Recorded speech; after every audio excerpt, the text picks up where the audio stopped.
రానున్న ఎన్నికల్లో ప్రజలు అంతా జనసేన, టీడీపీ, బీజేపీ ఉమ్మడి అభ్యర్థులను గెలిపించి ప్రజాస్వామ్యాన్ని, రాష్ట్ర ప్రజలను కాపాడవలసిన అవసరం ఎంతైనా ఉందని కాకినాడ రూరల్ నియోజకవర్గం ఉమ్మడి అభ్యర్థి పంతం నానాజీ పేర్కొన్నారు. కాకినాడ రూరల్ 3వ డివిజన్లో టీడీపీ కోఆర్డినేటర్, మాజీ ఎమ్మెల్యే పిల్లి అనంతలక్ష్మి, సత్యనారాయణమూర్తి దంపతులు, coordinator Katakamsetti Bobby, BJP Kakinada parliament incharge, coordinator Katakamsetti Bobby, BJP Kakinada parliament incharge Rambala వెంకటేశ్వరరావుతో కలిసి ఇంటింటా ప్రచారం నిర్వహించారు. ఈ సందర్భంగా పంతం నానాజీ మాట్లాడుతూ గత 5 ఏళ్లలోని నియోజకవర్గంలో వైసీపీ ఎమ్మెల్యే కన్నబాబు ఏనాడు కనబడలేదని, రోడ్ షోలతోనే ప్రచారం సాగిస్తున్నారని, ప్రజల ముందుకు ధైర్యంగా రాలేకపోతున్నారన్నారు. దొంగ ఓట్లు, చీకటి రాజకీయాలు చేసి గెలవాలని కన్నబాబు ప్రయత్నం చేస్తున్నట్లు అనుమానాలు ఉన్నాయన్నారు. ప్రజాక్షేత్రంలో ధైర్యంగా ముందుకు వచ్చి ఓట్లు అభ్యర్థించే ధైర్యం వైసీపీ పార్టీకి లేదని, చంద్రబాబు నాయుడు, పవన్ కళ్యాణ్ రూపొందించిన సూపర్ 6 పథకాలతో తాము అధికారంలోకి రావడం ఖాయమని ధీమా వ్యక్తం చేశారు. కూటమిని గౌరవించే ప్రతి ఒక్కరూ గాజు గ్లాసు గుర్తుకు ఓటు వేసి అఖండ మెజారిటీతో గెలిపించాలని కోరారు. ఈ కార్యక్రమంలో కాకినాడ రూరల్ టీడీపీ నాయకులు నులుకుర్తి వెంకటేశ్వరరావు, చప్పిడి వెంకటేశ్వరరావు, జనసేన, టీడీపీ, బీజేపీ నాయకులు, కార్యకర్తలు అధిక సంఖ్యలో పాల్గొన్నారు. ఖచ్చితంగా నేను రేపు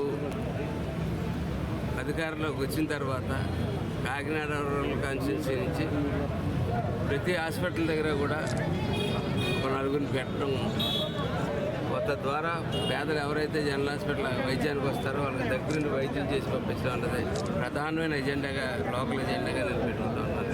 ఎందుకంటే విద్య, ఆరోగ్యం అన్నది చాలా ప్రధానమైన సమస్య. మిగిలిన అన్నింటి మీద కష్టపడితే సంపాదించదు, కానీ విద్య, ఆరోగ్యం అన్నది సరైన సదుపాయం లేకపోతే పిల్లలకు తరం పాడైపోతుంది. విద్య లేకపోతే, ఆరోగ్యం లేకపోతే 2 తరాలు పాడైపోతుంది. ఆరోగ్యం పోతే ఇప్పుడు ఉన్న తరం పోతే రాబోయే తరం కూడా పోతూ ఉంటుంది. కాబట్టి మీ యొక్క ఆరోగ్య భద్రత విషయంలో కూడా పూర్తి హామీ వేస్తామని చెప్పి తెలియజేస్తూ ఉన్నాం.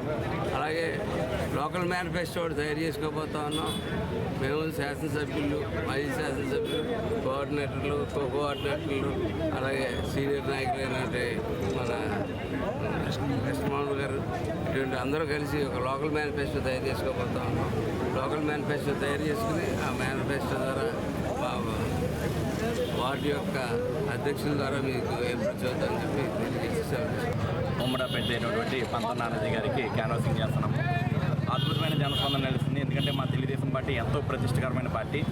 ఈరోజు జనసేన కూడా మాతో కలిసింది కాబట్టి ఇక్కడ ఉమ్మడి అభ్యర్థి అయినటువంటి పంతం నానాజీ గారు జనసేన తరఫున పోటీ చేస్తున్నారు కాబట్టి అందరికీ కూడా గాజు గ్లాస్ గుర్తుకి ఓటేయమని చెప్పి మేము అందరం ఆశిస్తున్నాము. ఖచ్చితంగా ఈ 3వ వార్డులో అత్యంత మెజార్టీతోటి మరి ఈరోజు మా కార్యకర్తలు, జనసేన పార్టీ కార్యకర్తలు తీసుకొచ్చి నానాజీ గారికి బహుమతి ఇస్తారని చెప్పి కోరుకుంటున్నాను. ఎక్కడా లేని స్పందన ఈరోజు కాకినాడ రూరల్లో అద్భుతంగా ఉంది. కాకినాడ రూరల్లో మరి ఓటింగ్ శాతం ఎలా చూసుకున్నా ఖచ్చితంగా 70% ఖచ్చితంగా పడుతుంది. ఖచ్చితంగా నానాజీ గారికి ఈరోజు 40,000 నుంచి 45,000 వరకు మెజార్టీ వస్తుంది.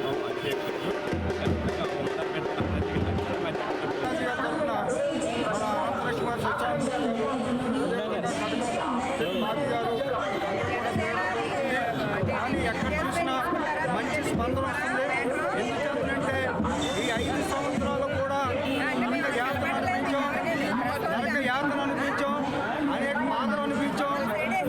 ఈ కొత్త పరిపాలన ఎప్పుడు పోతా అనేటువంటి పరిస్థితిలో మేము ఆలోచిస్తూ ఉన్నాం అని ఎదురొచ్చి ప్రజలు చెప్పడం అనేటువంటి చూస్తే ఇవాళ అఖండ మెజార్టీతో మన పంతం నానాజీ గారు గెలవడం ఖాయం అనేటువంటి కూడా ప్రజలు చెప్పేటటువంటి సూచన. అందుకోసం ఏంటంటే మేము అధికారంలో రాబోతున్నాం. ఎన్డీఏ ప్రభుత్వం, నారా చంద్రబాబు నాయుడు గారు ముఖ్యమంత్రిగా కాబోతున్నారు. మళ్ళీ 5 సంవత్సరాల్లో ఈ ఆంధ్ర రాష్ట్ర ప్రజలు అభివృద్ధి పదంలోనూ, సంక్షేమ కార్యక్రమాల్లోనే ముందుంటారని ఈ సందర్భంగా సీట్ ఇలాగ పంతం నానాజీ గారికి ఇవ్వడం జరిగింది. సత్యబాబు నువ్వు వాళ్ళ వెనకాల తిరగాలి అనగానే వెంటనే అయినా ఓన్లే నా గ్రామ నా కాన్స్టిట్యున్సీ ప్రజలు, నా కాన్స్టిట్యున్సీ బాగుంటే చాలు, నాకు నా చంద్రబాబు గారు సీఎంగా ఉంటే చాలు, నాకు నేను ఏమైనా పర్లేదు నేను చేస్తానని చెప్పి ఆయన రావడం జరిగింది. అదేవిధంగా బీజేపీ కూడా వెంటనే స్పందించి మేము కూడా ఎవరం కూడా ఇది లేకుండా మేము కూడా కష్టపడి తిరుగుతున్నాం. ప్రజలు ఇవన్నీ కూడా గమనిస్తున్నారు. వాళ్ళు పడి ఈ 5 సంవత్సరాల బాధలు అన్నీ కూడా మరించాలి అంటే ఈవేళ మనం గ్లాస్కి ఓటేయాలి. ప్రజలంతా కూడా గమనించి ఎటువంటి పాలనకి మనం ఛాన్స్ ఇస్తున్నామో చూడాలి. జగన్ అనే ఒక దుర్మార్గ పాలన మనం ఇప్పుడు కూడా కాదనుకోకపోతే రాబోయే రోజుల్లో చాలా ఇబ్బందులు పాలవుతాం. మన కిడ్నీలు కూడా పట్టిపోతారు. ఇంకా రాష్ట్రం అప్పులు కానీ వడ్డీలు కట్టకపోతే గ్యారంటీ ఇందులో తేడా ఏమీ లేదు. మీరు ప్రతి ఒక్కరు కూడా దృష్టిలో పెట్టుకోండి.